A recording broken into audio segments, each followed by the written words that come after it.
New World is a dying game. Hello, folks. I'm Envoy, and this is Envoy Games.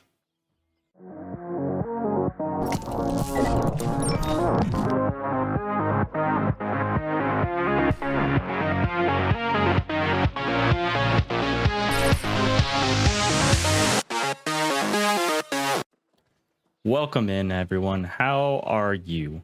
I'm Envoy, as I mentioned, and this is my new YouTube channel.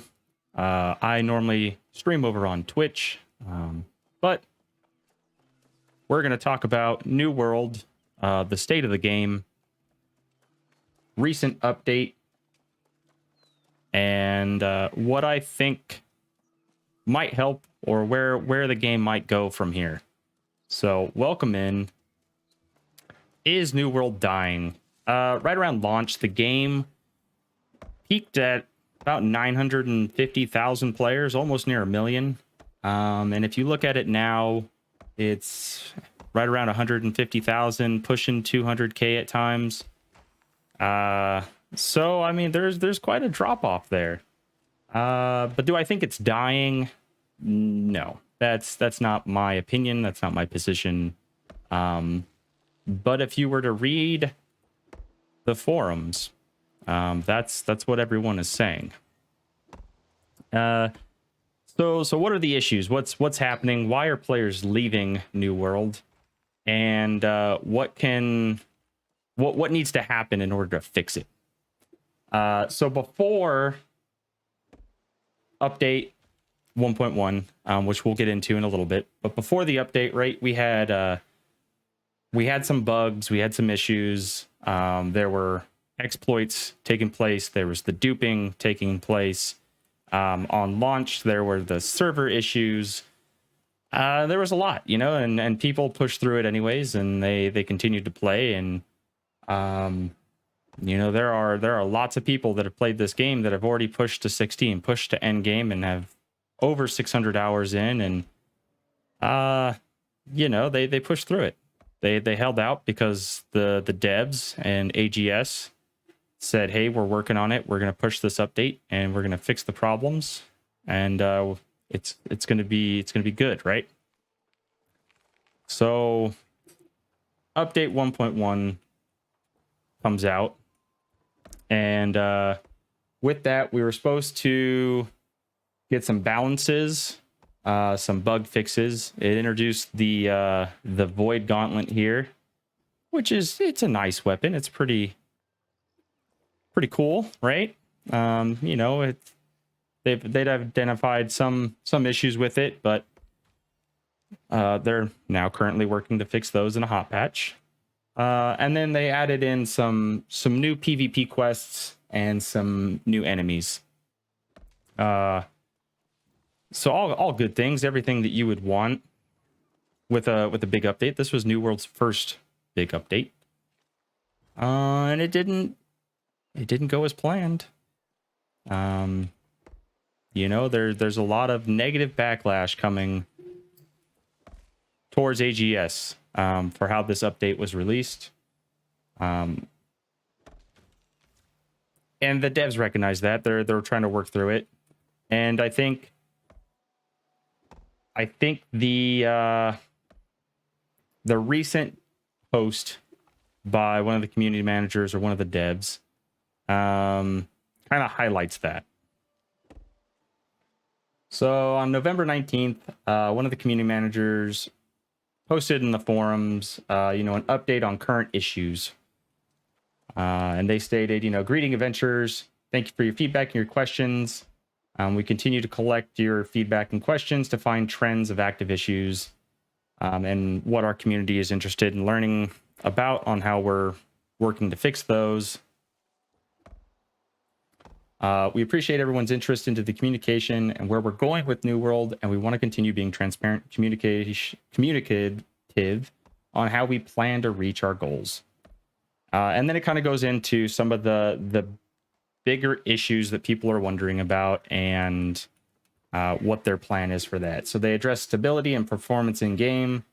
We released an update today, and we believe improved stability and are working feverishly on a fix for performance. Now, this isn't update 1.1. This is like a hot fix they did for some stability issues.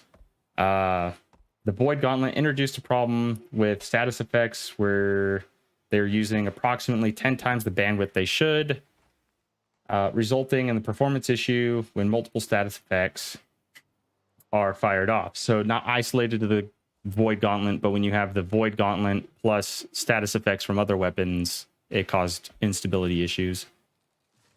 Created impacts for wars, invasions, and other group areas. We've isolated the issue and are confident we'll have a fix released to the players once it's been thoroughly tested. Not catching this prior to release was a mistake on our part and a net result of trying to go too fast. So, I like that piece right there. I thoroughly believe that while intentions are good, while AGS, I want to believe they want to release a good product. I think they may be going too fast or trying to release updates and fixes too fast before quality control has time to flush out some of these issues. And beyond that, you know, they rolled out the public test realm before update 1.1, and players had the opportunity to go in and test out the update before it went live. And I don't know that they gave enough time for things to be flushed out. Beyond that, and we'll get into another forum post by another developer here in a little bit, but there were also things that weren't clearly communicated in the patch notes for update 1.1 and weren't communicated in the public test realm that have now come to light, which has also upset players. But I do believe that while they want to release a good product and they want to make fixes and they want to introduce engaging content, I think they're possibly moving too fast and they're not vetting their updates before releasing them. So that was one. The next one is lack of transparency on penalties and appeals. So players that are being flagged for breaking terms of service or being reported or whatever, and their accounts are being flagged. Apparently the categories are too broad and they're not getting full disclosure on what's happening or why their account got flagged. So they made a comment about that. I won't go too deep into it because that doesn't seem to be the biggest issue plaguing New World at the moment. So going back to the PTR, the public test realm. So they stated, this month we launched our first version of the public test realm. We wanted to take a moment to thank everyone for all your support and valuable feedback. It's been exciting to see the number of players actively provide feedback and reporting bugs both in-game and through the forums. Moving forward, we see the public test realm as an important tool in our development process, which is important. They should see, like, if you're going to release a public test realm, you know, or this sandbox environment where essentially players are testing out your updates before they go live, they should be a critical step in your development process, right? There would be absolutely no point in releasing a public test realm if that wasn't going to be your intention. Anyways, we want to acknowledge that we've heard your observations, especially in terms of the Fire Staff and Ice Gauntlet nerfs, the buffs to the Great Axe, and the reticle design for ranged weapons. While you won't always see immediate changes that reflect the feedback we receive, this doesn't mean it's being ignored or that you won't see changes made in the future, which is fair.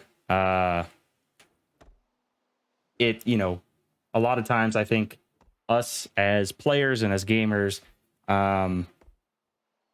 you know, we want that immediate, hey, here's an issue, fix it right away. And some of those items could be easily fixed, and I think others are more complicated or take more time or just end up lower priority because they don't impact the game nearly as much as maybe some of the other bugs or issues that have been flagged. So I mean, I get that piece. I know that's not what everybody always wants to hear, but that I get it. So then they continue to talk about the public test realm and weapon balancing, and then they go on to state, in our upcoming release, you can expect to see more changes that reflect the feedback we have received from you, our community, and we'll continue to seek out opportunities for you to provide early patch feedback and help shape the future of New World. Perfect. I think right now everyone wants to be heard and be seen and feel like their input is being valued. Again, I think it's important that there's a little bit of patience on the player side for that. But yes, the devs definitely need to take into account the feedback that players are giving, because a lot of the players that are playing New World are coming off of games like World of Warcraft or Final Fantasy XIV or Elder Scrolls Online or other MMOs that they've played for a long time. And so you have a player base that is extremely experienced and seasoned in the realm of this game style. So you would be, it would be a horrible mistake to ignore that feedback. And then we get into the undocumented changes in the updates. So then it goes into undocumented changes in the update. They state, we're sorry that a number of undocumented changes made it into 1.1, into the void update. This update includes many changes the team made months ago before we branched our launch build. This long time frame and size of the patch led to a number of changes that we missed in the release notes. This wasn't intentional, and we're working to improve our processes to ensure more accurate release notes in the future. So I'm not going to let them off the hook here, but I do kind of feel for them a little bit, right? AGS is a relatively small team. I mean, they're not an indie team by any means, but they're not, they're not Blizzard or anything like that. And this is their first major release, so maybe they haven't flushed out a lot of the systems and, figured out how to manage a lot of these things as efficiently as maybe we would have hoped. That being said, if you're going to release a game and you're going to make updates, you should probably make sure your ducks are in a row before communicating that. So I'll play devil's advocate there, right? I get it. It's new. We're in the infancy stages. You guys are working to improve your processes. I'll give you the benefit of the doubt, but make sure that in the future you're being as transparent as possible with these updates, because there's quite a list here. Below is a list of main changes that were either unintentionally or undocumented in the patch notes. Decreased loot quantity from the elite chest, which is a huge issue right now. We'll get into that a little bit later. Removing of horticulture gear from the game, remove double luck from Weaver's Knot. I mean, there's a huge list here. And as you read through the forums and you look at people's feedback about update 1.1, a lot of the criticisms about this update and a lot of the anger towards this update is kind of centered around these undocumented changes that people were unaware of. And I think had people been aware of them, and had they been communicated, and had they been flushed out in the public test realm, those things could have either been tweaked or held back or something before the update released, and we wouldn't be in the situation we're in now. Anyways, so there's some other undocumented changes there. I'll link this forum post if you haven't seen it in the description below. I don't want to go into all of them, but there's like it wasn't just like one or two. It's like 7, 8, 9, 10 undocumented changes. So they're worth looking at. But moving on from that, they talk about crafting and trade skills, and the importance of them, and the overall economy of New World. A little bit. I won't get too deep into that. And then there's an updated stance on add-ons, which has been a big question kind of since the beginning, because I know depending on the MMO that you come from, you're either used to add-ons or you may not be as used to add-ons. They state our overall goal on any form of add-on is simple. It should not provide an advantage over any other player using just the regular game client. That means an add-on can reorganize or present information normally displayed in a different way. So they don't want an add-on coming into the game that would exploit anything in, say, PvP. And make PvP unfair for people or anything like that, which makes sense, right? So I have the minimap add-on running currently. I wanted to give it a shot. I do enjoy a good minimap. Others don't. But the minimap ultimately just shows my location and the location of some resources. It's not giving me a clear advantage over any other players, because the resources and things that it's showing me in the minimap are also being shown in the compass. And they go on to talk about the minimap. You know, of course, we have an in-game map, and they should be doing is displaying the map in a different way, which is exactly what the minimap does. And then they go on to say, we're working to see if we can establish a simple and secure way to publish data for add-on use. This would allow them to add functionality not currently available. So they seem open to it. And I know up front, like when the game first launched, I'd asked some players of other MMOs. I come from Elder Scrolls Online, where there are lots of add-ons if you're on PC. And, you know, I'd ask some folks that play that game, like, do you want add-ons for New World? Do you not? There was mixed reviews. Some people said no, some people said yes. And part of it is because add-ons can kind of take away from some of the immersion of the game. And with this game being so new, you know, you kind of want to enjoy it for what it is right now, without the temptation of add-ons. But we'll see where things go with that, what their final stance is, and what where the add-ons debate lands in the future.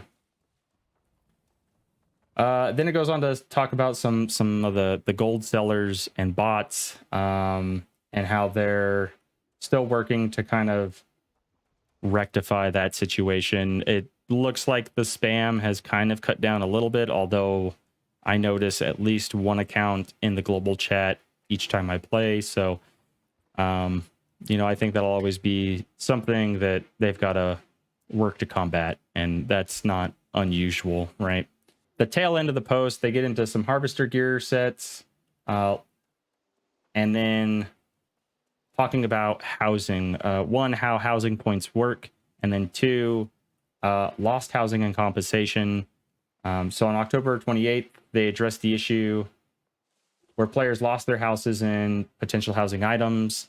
So essentially, they just reiterate that they're either going to try and restore the house that players may have lost, and if they can't restore the house, they will essentially refund you the money and put all the furnishings back into your storage.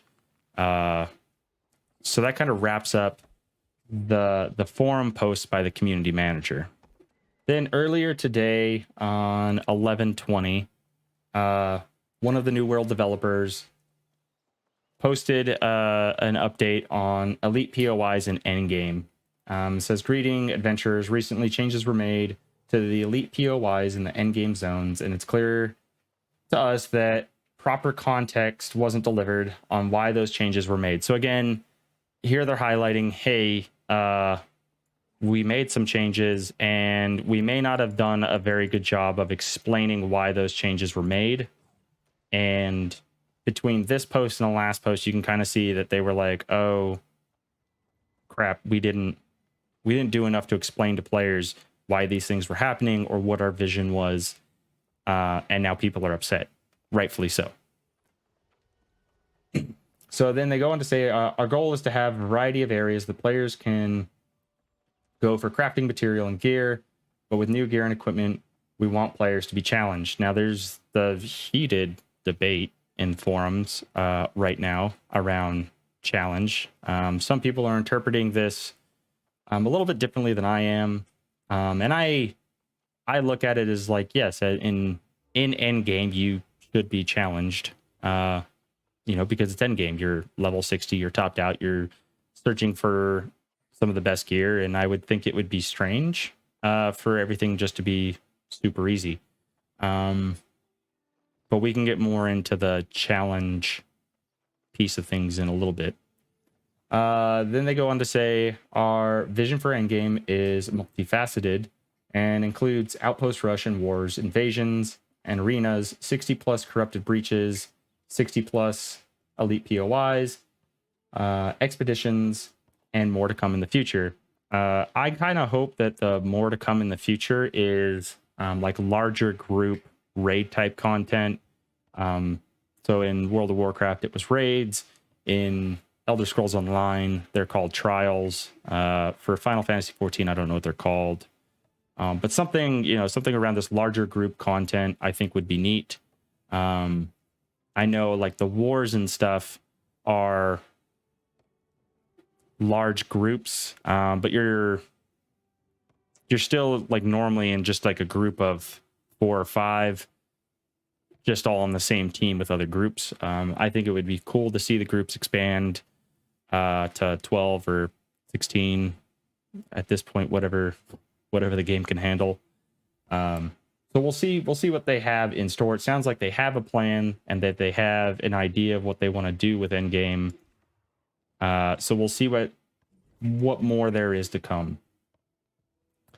They continue to say, we value your time in endgame and are actively looking into the activities and reward balances. Currently, we're investigating an issue with the elite chests and their drop rates, so the journey into harder content is rewarding. With update 1.1, there are players that are going into these elite areas to farm chests for their elite gear, and they're getting gear that is well below that area's level, right? Like you shouldn't be going into an area and getting common gear that is of a lower level than what you're fighting. And so that's upsetting a lot of players. And again, rightfully so. They also say, we're also monitoring orb creation and the usage of expeditions. We believe expeditions should be a big part of your endgame loot, and we'll be taking steps towards incorporating them in the near future. So please look forward to those updates in the coming months. And then they continue, we appreciate your continued feedback as we incorporate more challenges into our TAM.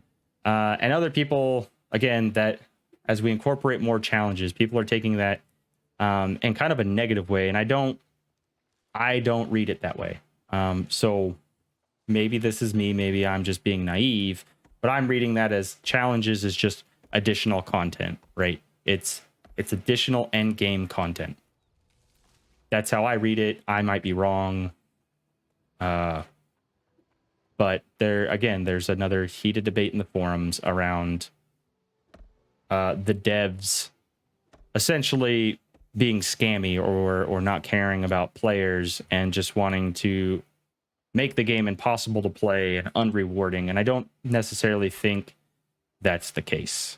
What I think they're trying to do is find that sweet spot, that balance of, hey, you're in endgame, you've made it this far, you're at the harder level content, and where do we balance that high reward with challenging content where it isn't too challenging that you want to rip your hair out and never play the game again, but it isn't so easy that it's boring. And I think with the game being,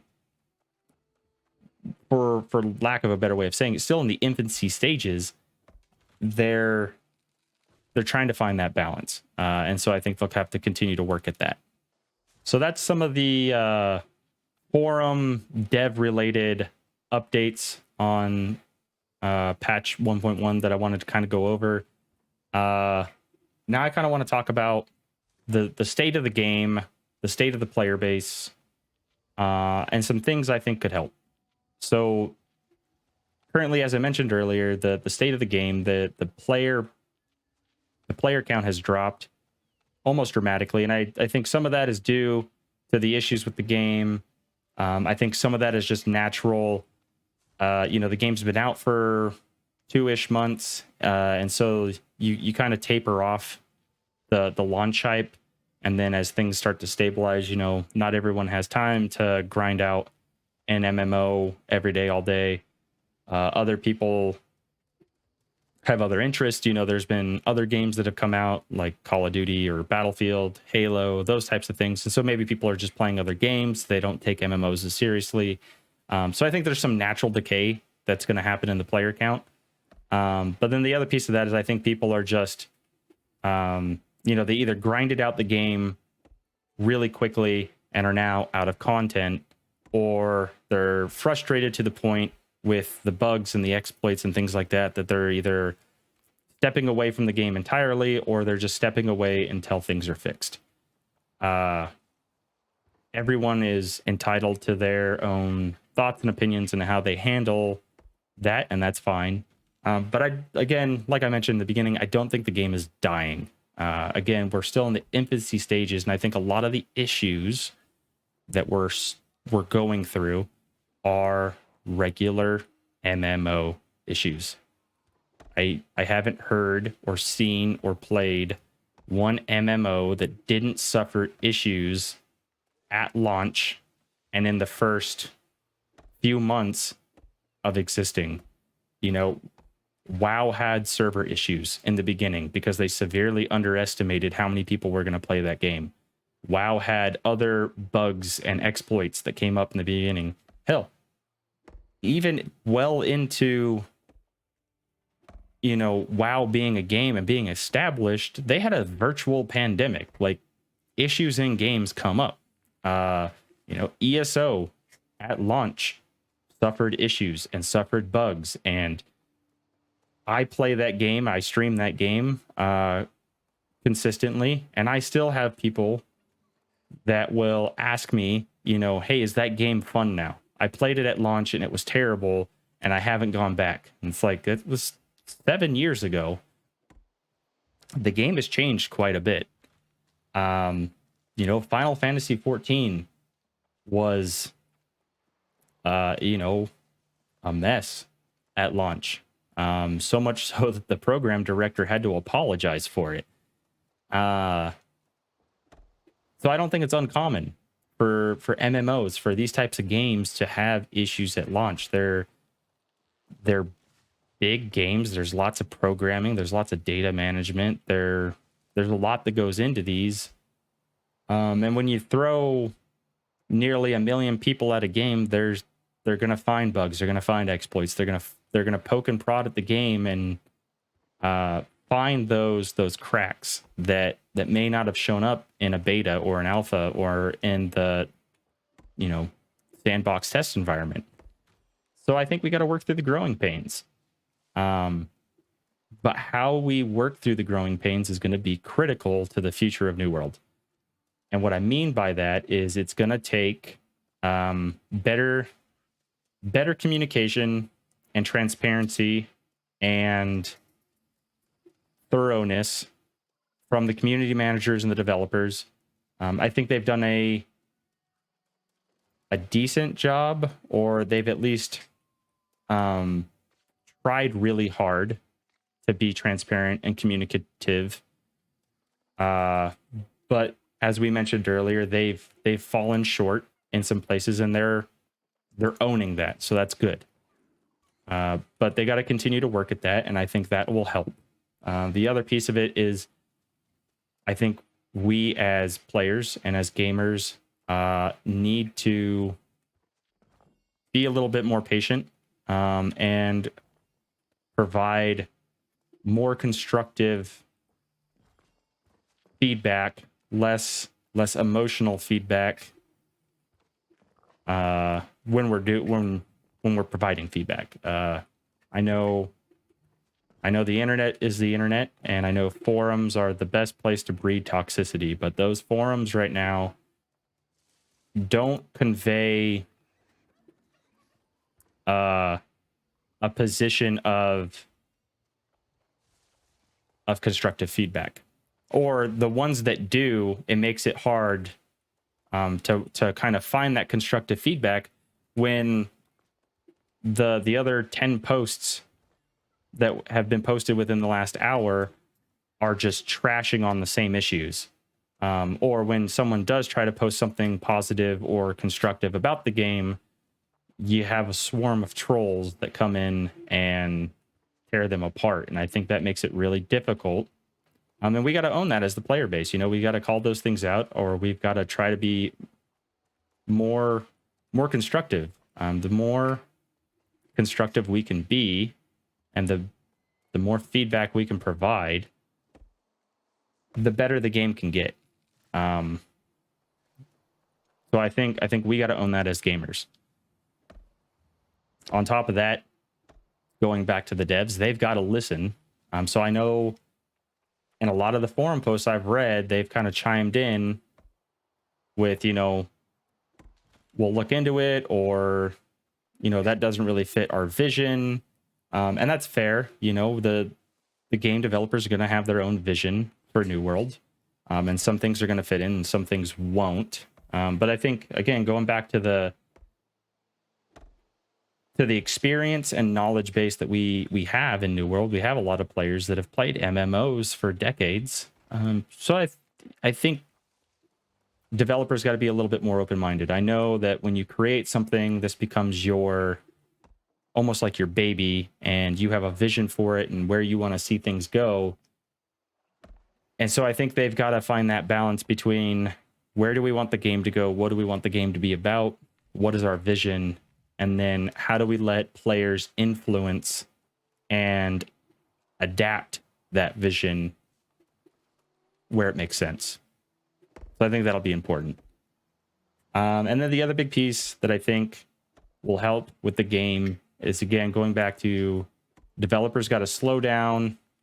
You know, I think they're trying to run before they walked, and they're not even really walking very well. They're still kind of crawling. So I think slow down, you know, for future updates, utilize that public test realm. Utilize it to the point where you announce the update, you give us clear, concise, accurate patch notes, and then you let players play in the public test realm for 2-3 months, working out that update, at least for now, until they get into a good development cycle, and really test these things out, so that we're not going live with an update and are then in the situation that we're in now. That's where I'm at. I think foundationally, the game has good bones. I don't think it's a bad game. I don't think it's dying. I don't think it's the worst MMO ever. I know all of this is my own opinion, and I know there are going to be people that have different opinions, but I think what they have here is foundationally good. I think they can build upon it. I think there's a lot of potential. I think how they navigate forward and how they utilize a lot of that potential is going to be critical over, honestly, the next year. And my biggest worry is, you know, with the drastic drop in players, is at what point does AGS start worrying about cash flow? Because for an MMO, you know, there's no subscription currently. It was only $40, which just for games nowadays is kind of rare. I mean, you get Call of Duty for 60 or more. You get Battlefield for 60 or more. You get, you know, Mass Effect trilogy for 60. You know, 60 is kind of the standard. And for a new game and a new MMO to come out at 40 was shocking to me. I don't know if that was shocking to anybody else, right? But so you had a bunch of people spend $40 one time on a game, and then you had a bunch of people drop off that game, right? So you don't have as many players going into the online store trying to buy cosmetics. And honestly, if we take a look at the store, there is cool stuff here, but there isn't a ton, right? It's mainly just skins and some housing items, but there's not a lot. So that's where I go back to. I'm worried about at what point do they start running into a cash flow issue? And once they're there, how are they going to handle it? Because how they handle that issue is also going to make another big ripple effect among the player base. Some people are going to be willing to pay a subscription, other people aren't. God forbid they go pay to win. I think that would kill the game. Most MMOs that go pay to win end up completely dying out. So we'll see what happens. We'll have to sit and wait. Again, I think we need to be patient. I think the game has good foundations. But I think the devs have a lot of work ahead of them. I think they got to listen to the player base a little bit more. I think they got to connect with the player base a little bit better. This guy, see, he's stuck. So, right? Like, here's Everfall, right? This is a starter town. This guy's level 60, and he is... Anyone ever had this glitch? The fact that I caught this while recording a YouTube video, right? There's issues. They got to get them fixed. They got to get working on them. And I think over time, we'll get to a point where players will start to return. Things will start to be fun, and I think people will start to enjoy it again. So those are my thoughts. If you have feedback, if you have something constructive, or if you have, other thoughts or ideas or opinions that, you want to communicate, leave them down in the comments below. Also, this is my first YouTube video. So if you enjoyed it, or if you have constructive feedback, then things I could learn, drop a comment on those as well. And if you want to see more New World content from me in the future, don't forget to hit the like and subscribe button. And I plan to do this more often. So I appreciate you tuning in. I'll catch you next time, and have a good one.